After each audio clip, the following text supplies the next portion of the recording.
আসসালামু আলাইকুম। আজকে আমরা কথা বলবো আমাদের অ্যাসাইনমেন্ট 8 নিয়ে।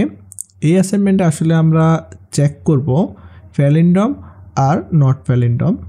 বিষয়টা হলো ফ্যালিন্ডমটা কি সেটা আসলে আমাদের বোঝা লাগবে। এটা একটা কমন প্রোগ্রাম। ফ্যালিন্ডম হলো ওই সমস্ত ওয়ার্ড যেটাকে আপনি উল্টা করেন আর ভাবতা করেন জিনিসটা একই রকম থাকবে।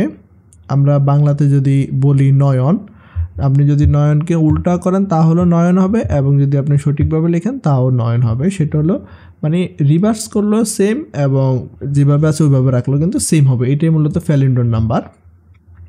তাহলে প্রথমে আপনার যে কাজটা করতে হবে, ask the user for a string and print out this string is palindrome আর নট ফ্যালিন্ডম। আপনি ইউজারকে জিজ্ঞেস করবেন যে একটা স্ট্রিং দাও, সে একটা ওয়ার্ড দেবে, স্ট্রিং দেবে।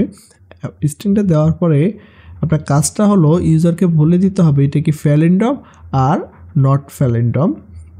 তাহলে এই কাজটা করার জন্য প্রথমে আপনার যে কাজটা করতে হবে, প্রথমে ইউজার থেকে একটা স্ট্রিং নেবেন আপনি, এবং ইউজার তো স্ট্রিংটা আসলে অনেকভাবে দিতে পারে। যেমন প্রথমে ক্যারেক্টারটা আপার কেস দিতে পারে, অথবা লোয়ার কেস, মাঝখানে স্পেস রাখতে পারে। প্রোগ্রাম তো আসলে এইভাবে নেবে না।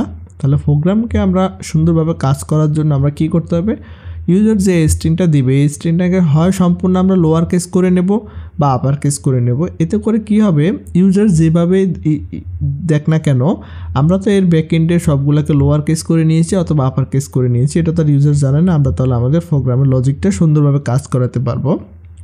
দেন আমরা যে ইউজার থেকে যে ভ্যালুটা পাবো সেটাকে আমরা একটা ভেরিয়েবল স্টোর করব, এবং এটাকে আমরা স্প্লিট করব। স্প্লিটটা করবো এই কারণেই, ধরেন ইউজার তো মাঝে মধ্যে স্পেস দিয়ে দিতে পারে, বা দুইটা স্পেস পরে আবার আরেকটা ওয়ার্ড লিখতে পারে। এতে করে কিন্তু প্রোগ্রামে আমাদের এরর হবে। সেই জন্য আমরা আগে স্প্লিট করে নেব, যাতে করে এই স্পেসগুলো সে ইগনোর করে। এবং স্প্লিট শেষে আমরা কিন্তু এটাকে রিভার্স করব। রিভার্স না করলে তো আসলে এটা আমরা বুঝবো না এটা কি ফ্যালিন্ডম কি ফ্যালিন্ডম না। ইউজার যে ওয়ার্ডটা দেবে এটাকে যখন আমরা রিভার্স করব, রিভার্সের পরে আমরা এটাকে আবার স্প্লিট যে করেছি স্প্লিটটাকে কিন্তু আমাদের আবার জয়েন করতে হবে। তাহলে জয়েন করার জন্য দেখতে পাচ্ছেন আমি যে ইয়াটা ইউজ করেছি স্পেস দিয়ে, আসলে এই কোটেশনটা আপনি ইউজ করবেন। তাহলে আপনার কি হলো, রিভার্স হলো আবার দেন জয়েন হলো। তাহলে এখন আপনার যে কাজটা সেটা হলো যে আপনি ইয়ার সাহায্যে, ইফ স্টেটমেন্টের সাহায্যে ইউজার যে ইনপুটটা দিয়েছে এবং আপনি রিভার্স করে লোয়ার কেস করে স্প্লিট করে যে একটা ভেরিয়েবল আপনি নিজে থেকে ক্রিয়েট করেছেন, এটার সাথে দুইটাকে ম্যাচিং করাবেন। যদি আপনি দেখতেছেন যে হ্যাঁ ম্যাচিং হচ্ছে, তাহলে আপনার ভ্যালুটা হলো ফ্যালিন্ডম অথবা নট ফ্যালিন্ডম। জিনিসটা একটু কমপ্লিকেট, আসলে যদি না পারেন তাহলে আমাকে বলবেন, আমি আপনাদেরকে প্রোগ্রামটা কমেন্ট বক্সে দিয়ে দেব, অথবা আমার গিটহাব লিঙ্কে আমি এটার সলভটা দিয়ে দেব।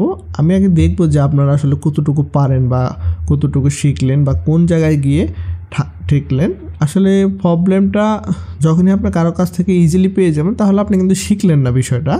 আপনি নিজের চেষ্টা করতে হবে, 1 দিন 2 দিন 3 দিন না হলে 1 সপ্তাহ পর্যন্ত এটার পিছনে লেগে থাকেন, চেষ্টা করেন কীভাবে সমস্যাটা সমাধান করে যায়।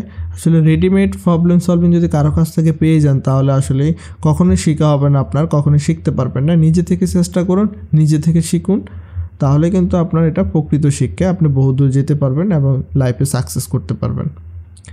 তাহলে যদি আমার এই অ্যাসাইনমেন্ট আমি কী চাচ্ছি সেটা যদি বুঝতে আপনার অসুবিধা হয় তাহলে অবশ্যই আমাকে নক করবেন, কমেন্ট করবেন, আমি সেটা আপনাকে বুঝিয়ে দেবো। বাট প্রবলেমটা কিন্তু আপনারই সলভ করতে হবে। আমি আপনাকে প্রত্যেকটা স্টেপ বাই স্টেপ দেখিয়ে দেবো কীভাবে কাজ করতে, কিন্তু সমস্যাটা সর্বশেষ আপনাকে সমাধান করতে হবে। তাহলে আজকের ক্লাস এই পর্যন্তই, দেখা হবে নতুন কোনো অ্যাসাইনমেন্ট নিয়ে। সেই পর্যন্ত ভালো থাকবেন, সুস্থ থাকবেন, আল্লাহ হাফেজ।